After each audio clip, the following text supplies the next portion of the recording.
दर्द की दवा तुम्हारे पास है, दर्द की दवा तुम्हारे पास है, दर्द की दवा तुम्हारे पास है, दर्द की दवा तुम्हारे पास है। जिंदगी दया की है भीख मांगते, वन में बसा कर तेरी मूर्ति उतारूं मैं शंकर तेरी आरती, मन में बसा कर तेरी मूर्ति उतारूं मैं शंकर तेरी आरती।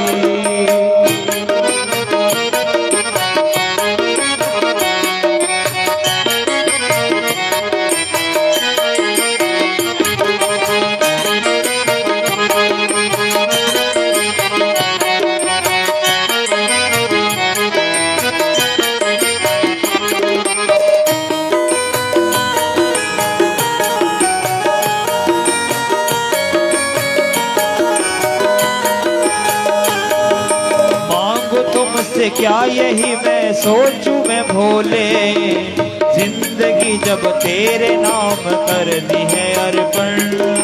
मांगो तुमसे क्या यही मैं सोचूं मैं भोले, जिंदगी जब तेरे नाम कर दी है अर्पण। सब कुछ तेरा कुछ नहीं मेरा, सब कुछ तेरा कुछ नहीं मेरा।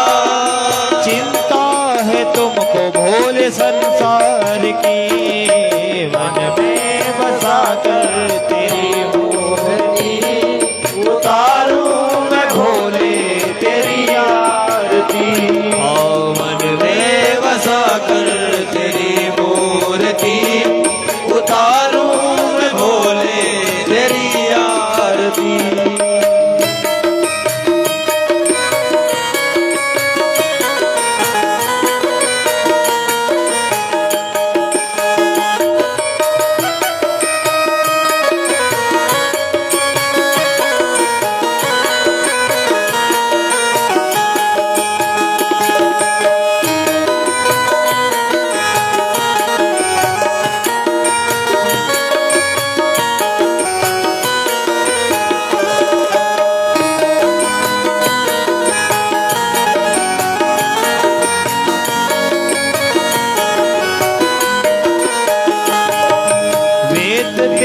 महिमा गाए संत करे ध्यान, नारद गुण गान करे छेड़े वीणा तान।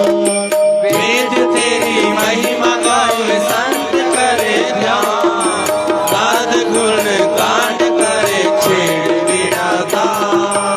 भक्त तेरे द्वार करते हैं पुकार, भक्त तेरे द्वार करते हैं पुकार। भक्त तेरे द्वार करते हैं पुकार, भक्त तेरे द्वार करते हैं पुकार। दास भगत तेरी गाए आरती, मन में बसा कर तेरी मूर्ति उतारूं मैं भोले तेरी आरती। मन में बसा कर तेरी मूर्ति उतारूं मैं शंकर तेरी आरती। उतारूं मैं भोले तेरी आरती, उतारूं मैं भोले तेरी आरती। कर्पूर गौरम करुणावतारम, संसार सारम भुजगेन्द्रहारम, सदा वसंतम हृदयारविंदे भवं भवानी सहितं नमामि। त्वमेव माता च पिता त्वमेव, त्वमेव बन्धु च सखा त्वमेव, त्वमेव विद्या द्रविणं त्वमेव, त्वमेव सर्वं मम देव देव। अच्युतं केशवं राम नारायणं कृष्णदामोदरं वासुदेवं हरे, श्रीधरं माधवं गोपिकावल्लभं जानकी नायकं श्रीरामचन्द्रं भजे।